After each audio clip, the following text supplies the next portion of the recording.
C V Raman ನಗರದಲ್ಲಿ ಹತ್ತತ್ರ 251 booth ಇದೆ. ಬೆಳಗ್ಗೆ ನಾನು ನೋಡ್ತಾ ಇದ್ದೆ. ಕನಿಷ್ಠ ಪಕ್ಷ ಬೂತ್ ನಲ್ಲಿ ಎಲ್ಲ ಜಾತಿ ಸಮುದಾಯ ವರ್ಗ ಸೇರಿದಂತೆ ಒಂದು ಬೂತ್ ನಿಂದ 15 ಜನ ನೀವು ಮೆಂಬರ್ಸ್ಗಳನ್ನ ನೀವು ಮಾಡಿದಂತ ಸಂದರ್ಭದಲ್ಲಿ ಹತ್ತತ್ರ ಕ್ಷೇತ್ರದಲ್ಲಿ 3,400 ಜನ ಮೆಂಬರ್ಶಿಪ್ ಒಂದು ಸದಸ್ಯತ್ವನ ಪಡೆದುಕೊಳ್ತಾರೆ. ಆಗ ನೀವು ಕ್ಷೇತ್ರದಲ್ಲಿ ಇರ್ತಕ್ಕಂಥ ಮತದಾರರ ಪ್ರತಿಯೊಂದು ಮನೆಗಳು ಕೂಡ ಆ 3,400 ಜನ ಜೆಡಿಎಸ್ ನ ಸೈನಿಕರಾಗಿ ಜೆಡಿಎಸ್ ನ ಕೊಡುಗೆಗಳನ್ನ ಅವರು ಮನವರಿಕೆ ಮಾಡಿಕೊಡ್ತಕ್ಕಂಥದಕ್ಕೆ ಇಂದು ಪ್ರಾರಂಭ ಮಾಡಬಹುದು. ಹಾಗಾಗಿ ದಯಮಾಡಿ ಎಲ್ಲರೂ ಕೈ ಜೋಡಿಸಿ ಮನವಿಯನ್ನು ಮಾಡ್ತೇನೆ. ವೆಂಕಟರಮಣ ಅವರ ನೇತೃತ್ವದಲ್ಲಿ ಜೊತೆಯಲ್ಲಿ ಯುವಕರ ತಂಡ ಶ್ರೀಧರ್ ಇರ್ಬೋದು, ನವೀನ್ ಅವರು ಇರ್ಬೋದು, ಪ್ರಶಾಂತ್ ಅವರು ಇರ್ಬೋದು, ನೀವು 3 ಜನ ಇವತ್ತು ನಿಮ್ ಜೊತೆಯಲ್ಲಿ ನಾನು ಇರ್ತೇನೆ.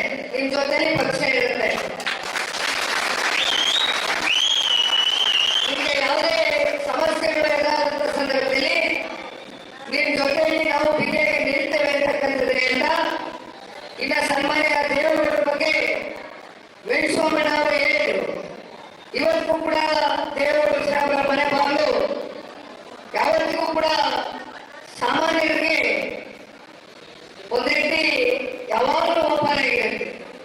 ಯಾರು ಬೇಕಾದ್ರೂ ಮನೆ ಹೋಗೋದು, ಯಾರು ಬೇಕಾದ್ರೂ ರೂಮಲ್ಲಿ ಕೂತ್ಕೊಳ್ಳೋದ್ರ ಜೊತೆ ಮುಕ್ತವಾಗಿ ಚರ್ಚೆ ಮಾಡ್ತಕ್ಕಂಥ ಒಂದು ಅವಕಾಶ ಇರ್ತಕ್ಕಂಥದ್ದು ಪ್ರಾದೇಶಿಕ ಪಕ್ಷ ಆಗಿರ್ತಕ್ಕಂಥ ಸನ್ಮಾನ್ಯ ದೇವೇಗೌಡ ಇರ್ತಕ್ಕಂಥ ಜನತಾದಳ ಪಕ್ಷದಲ್ಲಿ ಮಾತ್ರ ಅಂತಕ್ಕಂಥದ್ದು ಈ ಸಂದರ್ಭದಲ್ಲಿ ರಾಜ್ಯದಲ್ಲಿ ಕಾಂಗ್ರೆಸ್ ಪಕ್ಷ ಆಡಳಿತಕ್ಕೆ ಬಂದು 1 ವರ್ಷ 4ರಿಂದ 5 ತಿಂಗಳಾಗಿದೆ. ಕಾಂಗ್ರೆಸ್ ಪಕ್ಷದ ಅಕ್ರಮಗಳು, ಹಗರಣಗಳು, ವೈಫಲ್ಯಗಳು ಇವತ್ತು ರಾಜ್ಯದ ಜನತೆಯಲ್ಲಿ ದೊಡ್ಡ ಮಟ್ಟದಲ್ಲಿ ಒಂದು ಬೇಸರ ಮೂಡಿಸಿದೆ. ಏನು 5 ಗ್ಯಾರಂಟಿಗಳ ಹೆಸರಲ್ಲಿ ಕಾಂಗ್ರೆಸ್ ಪಕ್ಷ ಆಡಳಿತಕ್ಕೆ ಬಂದಿದೆ. ಚುನಾವಣೆಯ ಬಳಿಕ ಇವತ್ತು ಯಾರಿಗೂ ಕೂಡ ಗ್ಯಾರಂಟಿಗಳು ಸಮಯಕ್ಕೆ ಅವರೇನು ಕೊಟ್ಟಂತ ಮಾತಿತ್ತು ತಲುಪದೆ ಇರತಕ್ಕಂಥದ್ದನ್ನ ನಾವು ನೋಡಿದ್ದೇವೆ. ಜೊತೆಯಲ್ಲಿ ಪರಿಶಿಷ್ಟ ಜಾತಿ, ಪರಿಶಿಷ್ಟ ಪಂಗಡ ವಿಶೇಷವಾಗಿ ಕ್ಷೇತ್ರದಲ್ಲಿ ಹೆಚ್ಚಾಗಿದೆ. ಏನು ಎಸ್ಟಿ ಸಮುದಾಯ ವಾಲ್ಮೀಕಿ ನಿಗಮದಲ್ಲಿ ಇಟ್ಟಂತ ಹಣವನ್ನ ಬೇರೆ ರಾಜ್ಯದಲ್ಲಿ ಚುನಾವಣೆಗಳನ್ನ ಮಾಡಲಿಕ್ಕೆ ಹಣವನ್ನ ಬಳಕೆ ಮಾಡಿಕೊಂಡಿರ್ತಕ್ಕಂಥದ್ದು ಕೂಡ ಇವತ್ತು ಈ ಸರ್ಕಾರ ಸಿಕ್ಬಿಟ್ಟಿದೆ.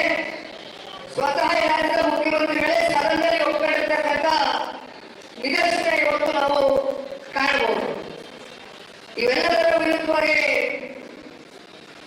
ಏನು ಪಾದಯಾತ್ರೆಯನ್ನ ಕೈಗೊಂಡಿದ್ದು, ಕೆಂಗೇರಿಯಿಂದ ಮೈಸೂರು 121 ಕಿಲೋಮೀಟರ್ ಪಾದಯಾತ್ರೆಯಲ್ಲಿ 2 ಪಕ್ಷದ ಕಾರ್ಯಕರ್ತರುಗಳಷ್ಟೇ ಅಲ್ಲ, ಸಾಕಷ್ಟು ಸಂಘಟನೆಗಳು ನಮ್ಮ ಜೊತೆಯಲ್ಲಿ ಇತ್ತು, ಸಾಕಷ್ಟು ರೈತ ವರ್ಗ ನಮ್ಮ ಜೊತೆಯಲ್ಲಿ ಹೆಚ್ಚಾಗಿದ್ರು, ವಿಶೇಷವಾಗಿ ಕಾರ್ಯಕ್ರಮಗಳು ಕೂಡ ನಮ್ಮ ಜೊತೆಯಲ್ಲಿ ನಿಂತು ಪಾದಯಾತ್ರೆಯಲ್ಲಿ ಯಶಸ್ಸನ್ನ ತಂದುಕೊಡ್ತಕ್ಕಂಥದ್ದು ಅಷ್ಟೇ ಇಲ್ಲ, ಈ ಕೆಟ್ಟ ಭ್ರಷ್ಟ ಕಾಂಗ್ರೆಸ್ನ ಸರ್ಕಾರವನ್ನ ರಾಜ್ಯದಲ್ಲಿ ನಿರ್ಮೂಲನೆ ಮಾಡುವುದು ನಮ್ಮ ಹೋರಾಟ ಇವತ್ತಿನಿಂದ ಸಿ ವಿ ರಾಮನ್ ನಗರದಲ್ಲಿ ಪ್ರಾರಂಭ ಆಗಬೇಕು ಅಂತಕ್ಕಂಥದ್ದನ್ನ ಈ ಸಂದರ್ಭದಲ್ಲಿ ಇನ್ನು 22 ಕ್ಷೇತ್ರಗಳಿಗೆ ಭೇಟಿ ಕೊಡ್ತಾ ಕರೆದಿದ್ದೇವೆ ಬೆಂಗಳೂರು ನಗರದಲ್ಲಿ.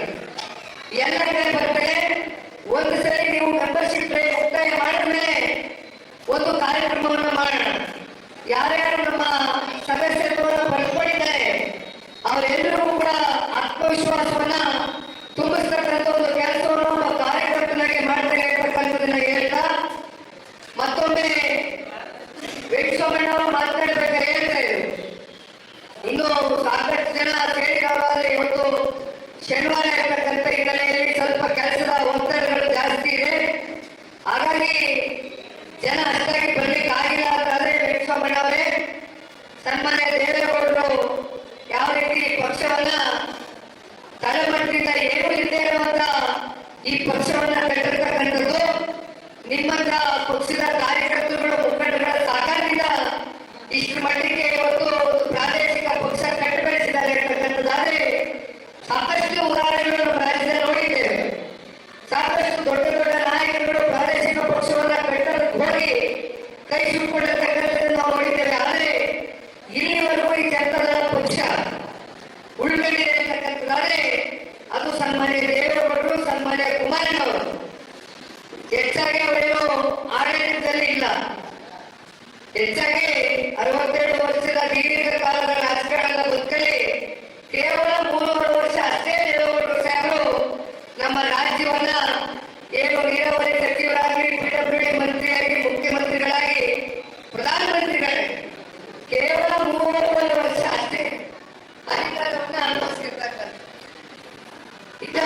ಅವರಿಗೆ ವಿರೋಧ ಪಕ್ಷದ ನಾಯಕರಾಗಿ ಆಡಳಿತ ಪಕ್ಷ ಎಲ್ಲರೂ ತಪ್ಪನ್ನು ಮಾಡಿದಂತ ಸಂದರ್ಭದಲ್ಲಿ ಸನ್ಮಾನ್ಯ ದೇವೇಗೌಡರು ಸಾಹೇಬರು ವಿರೋಧ ಪಕ್ಷದ ನಾಯಕರಾಗಿ ಮೊದಲು ಸದನದ ಒಳಗಡೆ, ಸದನದ ಹೊರಗಡೆ ಪ್ರಶ್ನೆ ಮಾಡಿರ್ತಕ್ಕಂಥ ಪ್ರಶ್ನಾತೀತ ನಾಯಕ ಸನ್ಮಾನ್ಯ ದೇವೇಗೌಡರು ಸಾಹೇಬರು. ಅದೇ ರೀತಿ ಕುಮಾರಣ್ಣವರು ಒಂದು 20 ತಿಂಗಳು ಕೇವಲ 34 ತಿಂಗಳಲ್ಲಿ ಬೆಂಗಳೂರು ನಗರಕ್ಕೆ, ಇಡೀ ರಾಜ್ಯಕ್ಕೆ ಯಾವ ಜಾತಿ, ಯಾವ ಸಮುದಾಯ ಅಂತ ಎಂದು ಕೂಡ ಅವರು ಒಂದು ವರ್ಗಕ್ಕೆ ಸೀಮಿತವಾದಂತ ನಾಯಕರಲ್ಲ ಸನ್ಮಾನ್ಯ ಕುಮಾರಣ್ಣವರು. ಎಲ್ಲ ಜಾತಿ ಸಮುದಾಯ ವರ್ಗಕ್ಕೂ ಕೂಡ ಆರ್ಥಿಕವಾಗಿ, ಸಾಮಾಜಿಕವಾಗಿ, ಶೈಕ್ಷಣಿಕವಾಗಿ ಶಕ್ತಿಯನ್ನ ತುಂಬಿಸ್ತಕ್ಕಂಥ ಕೆಲಸವನ್ನು ಮಾಡಿದಂಥದ್ದು ಸನ್ಮಾನ್ಯ ಕುಮಾರಣ್ಣವರು. ಇವತ್ತೇನು ಕೇಂದ್ರದ ಸಚಿವರಾಗಿ ನರೇಂದ್ರ ಮೋದಿಜಿಯವರ ಸಂಪುಟದಲ್ಲಿ ಕೆಲಸ ಮಾಡ್ತಾ ಇದ್ದಾರೆ. ನಿನ್ನೆ ದಿನ ನಾಗಾಲ್ಯಾಂಡ್ಗೆ ಹೋಗಿದ್ದು, ಇವತ್ತು ಹಿಮಾಚಲ ಪ್ರದೇಶದಲ್ಲಿದ್ದಾರೆ, ನಾಳೆ ಅಸ್ಸಾಂಗೆ ಹೋಗ್ತಾ ಇದ್ದಾರೆ. ಪ್ರತಿನಿತ್ಯ ಒಂದೊಂದು ರಾಜ್ಯಕ್ಕೆ ಹೋಗುವ ಮೂಲಕ ಇವತ್ತೇನು ಹೆವಿ ಇಂಡಸ್ಟ್ರೀಸ್ ಮತ್ತೆ ಸ್ಟೀಲ್, ಬೃಹತ್ ಕೈಗಾರಿಕೆ ಹಾಗೂ ಉಕ್ಕು ಸಚಿವರಾಗಿ ಅವರ ಕೆಲಸವನ್ನು ಮಾಡ್ತಾ ಇದ್ದಾರೆ. ಸನ್ಮಾನ್ಯ ಕುಮಾರಣ್ಣ ಅವರ ಚಿಂತನೆ ಒಂದೇ, ವಿಶೇಷವಾಗಿ ಕರ್ನಾಟಕ ರಾಜ್ಯಕ್ಕೆ ಇವತ್ತೇನು ನಿರುದ್ಯೋಗದ ಸಮಸ್ಯೆ ಇವತ್ತು ನಮ್ಮ ಯುವ ಸಮುದಾಯದಲ್ಲಿ ಅತಿ ಹೆಚ್ಚು ಕಾಣ್ತಾ ಇದೆ. ಇದೆಲ್ಲದಕ್ಕೂ ಕೂಡ ಏನಾದರೂ ಪರಿಹಾರವನ್ನು ಕಂಡುಕೊಳ್ಬೇಕು ಅಂತಕ್ಕಂಥ ಛಲದಿಂದ 100 ದಿನ ಪೂರೈಸಿದರು. 2 ದಿನ ಹಿಂದೆ ಮಂತ್ರಿಗಳಾಗಿ ಅವರ ಕೆಲಸ ಕಾಲಿಗೆ ಚಕ್ರ ಕಟ್ಟಿಕೊಂಡು ಇವತ್ತು ಬೀರ್ಸಾಗೆ ಕೆಲಸವನ್ನ ಮಾಡ್ತಾ ಇದ್ದಾರೆ.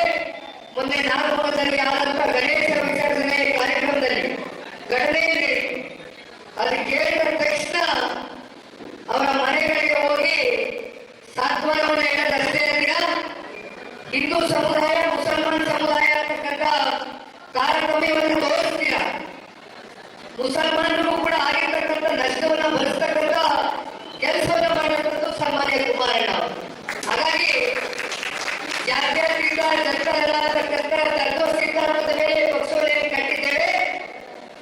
ಯಾವ ಕಾರಣಕ್ಕೂ ನಮ್ಮ ಸಿದ್ಧಾಂತವನ್ನ ನಾವು ಕೈಬಿಟ್ಟಕ್ಕಂಥ ಪ್ರಶ್ನೆ ಇಲ್ಲ. ಸರ್ವ ಜನಾಂಗದ ಶಾಂತಿಯ ತೋಟವನ್ನ ಈ ರಾಜ್ಯದಲ್ಲಿ ರಚನೆ ಮಾಡತಕ್ಕಂಥದ್ದೇ ಸನ್ಮಾನ್ಯ ದೇವೇಗೌಡರು, ಕುಮಾರಣ್ಣವರು ಹಾಗೂ ಈ ಪಕ್ಷದ ಮೂಲ ಗುರಿ. ಕಟ್ಟಕಡೆಯ ವ್ಯಕ್ತಿ ಯಾರು ಪರಿಶಿಷ್ಟ ಜಾತಿ, ಪರಿಶಿಷ್ಟ ಪಂಗಡಕ್ಕೆ ಸೇರಿರ್ತಕ್ಕಂಥ ಕಟ್ಟಕಡೆಯ ಒಂದು ವ್ಯಕ್ತಿಯನ್ನ ಗುರುತಿಸಿ ಸಮಾಜದಲ್ಲಿ ಎಲ್ಲ ರೀತಿಯವರಿಗೆ ಗೌರವ ಕೊಡ್ತಕ್ಕಂಥದ್ದು, ಶಕ್ತಿ ತೋರಿಸ್ತಕ್ಕಂಥ ಕೆಲಸವನ್ನ ನಮ್ಮ ಪಕ್ಷ ಮಾಡ್ತಾ ಇರ್ತಕ್ಕಂಥದ್ದನ್ನ ಈ ಸಂದರ್ಭದಲ್ಲಿ ಹೇಳ್ತಾ, ಸಮಯ 6:30 ಆಗಿದೆ. ನನಗೆ ಬಹಳ ಸಂತೋಷ ತಂದುಕೊಡ್ತು. ಏಕೆಂದ್ರೆ ಶಿವರಾಮನ್ ನಗರದಲ್ಲಿ ನಮ್ಮ ಯಾರು ಭೇಟಿ ಇಲ್ಲ, ಆದ್ರೂ ಕೂಡ ತಾವುಗಳೇ ಎಲ್ಲ ಜವಾಬ್ದಾರಿಯನ್ನು ತಗೊಂಡು ವೆಂಕಟಸ್ವಾಮಣ್ಣನ ನೇತೃತ್ವದಲ್ಲಿ ನನ್ನನ್ನ ಒಂದು 400 ಮೀಟರ್ವರೆಗೂ ಇವತ್ತು ಮೆರವಣಿಗೆ ಮೂಲಕ ನೀವೆಲ್ಲರೂ ಪಾಪ ಪ್ರೀತಿ ವಿಶ್ವಾಸದಿಂದ ನಿಮ್ಮ ಸ್ವಂತ ಹಣದಿಂದ ಇವತ್ತು ಏನು JCB ಮೂಲಕ ಹಾರವನ್ನ ತಯಾರು ಮಾಡಿ ಇವತ್ತು ನನಗೆ ಸ್ವಾಗತವನ್ನ ಕೋರಿದ್ದೀರಿ. 100ಕ್ಕೆ 100 ಮುಂಬರ್ತಕ್ಕಂಥ ಕಾರ್ಪೊರೇಷನ್ ಚುನಾವಣೆಯಲ್ಲಿ ನೀವೆಲ್ಲರೂ ಇವತ್ತಿಂದಲೇ ಸಜ್ಜಾಗಿ ತಯಾರಿಯಾಗಿ ನಿಮ್ ಜೊತೆಯಲ್ಲಿ ನಿಂತೇನೆ. ಕನಿಷ್ಠ ಪಕ್ಷ 2 ರಿಂದ 3 ಕಾರ್ಪೊರೇಷನ್ಗಳನ್ನ ಇವತ್ತು ಶ್ರೀರಾಮನಗರದಲ್ಲಿ ಆಯ್ಕೆ ಮಾಡುವ ಮೂಲಕ ಮುಂಬರ್ತಕ್ಕಂಥ ವಿಧಾನಸಭಾ ಚುನಾವಣೆಗೆ ಇಲ್ಲಿಂದಾನೇ ನಾಂದಿ ಆಡಬೇಕು ಅಂತಕ್ಕಂಥದ್ದು ನೀವೆಲ್ಲರಲ್ಲೂ ಕೈ ಜೋಡಿಸಿ ಮನವಿ ಮಾಡ್ತೇನೆ. ನನಗೆ ಮಾತಾಡಲಿಕ್ಕೆ ಅವಕಾಶ ಮಾಡಿಕೊಟ್ಟು ಎಲ್ಲರೂ ಅತ್ಯಂತ ತಾಳ್ಮೆಯಿಂದ, ಸಮಾಧಾನದಿಂದ ಇಷ್ಟೊತ್ತು ಕೂತು ನಮ್ಮ ನಾಯಕರುಗಳ ಮಾತನ್ನ ಕೇಳಿದ್ದೀರಿ. ಮತ್ತೆ ನಮ್ಮ ಬೆಂಗಳೂರು ನಗರದ ಅಧ್ಯಕ್ಷರು ರಮೇಶ್ ಗೌಡರು ಕೂಡ ಸಾಕಷ್ಟು ಸಕ್ರಿಯವಾಗಿ ನಿಮ್ಮೆಲ್ಲರ ಜೊತೆ ನಿಮ್ಮ ಒಡನಾಟದಲ್ಲಿ ಕೆಲಸವನ್ನು ಮಾಡ್ತಾ ಇದ್ದಾರೆ. ಹಾಗಾಗಿ ಅವರು ಕೂಡ ನನ್ನ ಗಾಡಿ ಮೇಲೆ ಬರ್ಬೇಕಾದ್ರೆ ಹೇಳಿದೆ, ನೀವು ಇದೇ ರೀತಿ ಸಕ್ರಿಯವಾಗಿ ನಿಮ್ಮ ಕೆಲಸವನ್ನ ಮುಂದುವರಿಸಿ, ನಿಮ್ಮ ಜೊತೆಯಲ್ಲಿ ನಾನು ಎಂದೂ ಇರ್ತೇನೆ, ನಮ್ಮ ಕಾರ್ಯಕರ್ತರ ಜೊತೆಯಲ್ಲಿ ನಿರಂತರವಾಗಿ ಕರೆಯತಕ್ಕಂಥದ್ದನ್ನು ಹೇಳ್ತಾ ನನಗೆ ಮಾತನಾಡಲಿಕ್ಕೆ ಅವಕಾಶ ಮಾಡಿಕೊಟ್ಟಂತ ಸಿ ವಿ ರಾಮನ್ ನಗರದ ಎಲ್ಲ ಮುಖಂಡರಿಗೆ, ವೆಂಕಟಸಾಮಣ್ಣವರಿಗೆ, ಯುವ ಮುಖಂಡರಿಗೆ, ಎಲ್ಲ ನಮ್ಮ ಮುಂದೆ ಕೂತಿರ್ತಕ್ಕಂಥ ತಾಯಂದರಿಗೆ ಬಹಳ ಸಂತೋಷ.